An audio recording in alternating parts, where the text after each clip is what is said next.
Good afternoon, board members and members of the community and viewing audience. There has been a number of emails the board has received, obviously a highly publicized and what's turned into national news about the removal of some posters at Westminster High School. I'd like to read a statement to, first of all, number one, to correct a record of some missing information or some slanted information that had occurred in a national news publication, but also to sort of set where I am as a superintendent.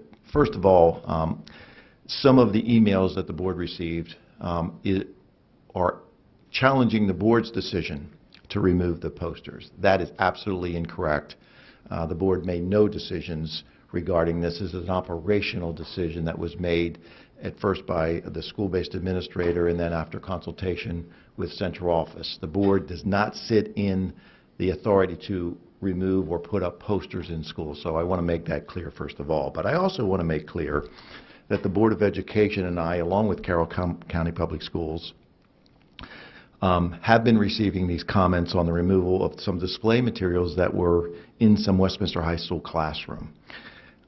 Let me say this first, because I want to address this because it's been contained in many of the emails that received, that Carroll County Public Schools, the superintendent, the board, and staff support a climate of tolerance, unity, acceptance, and inclusivity within our schools.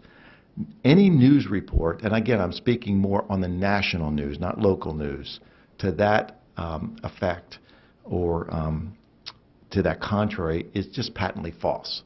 There is absolutely no evidence, and the evidence that they cited on 5- to 6-year-old comments that were put with this news item is just portrays a negative impression that's just absolutely not true.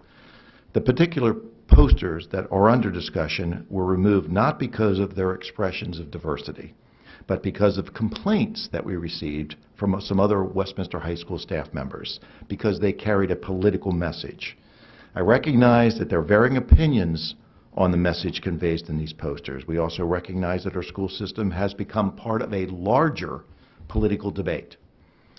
However, while staff and students have First Amendment rights subject to reasonable time, place, manner, and restrictions within the school setting, classrooms are designed and should be promoted to convey and promote the approved curriculum.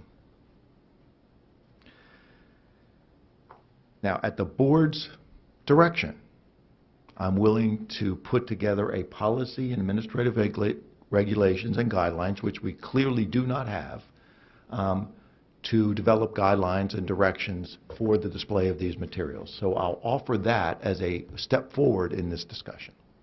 Thank you, Mr. Guthrie.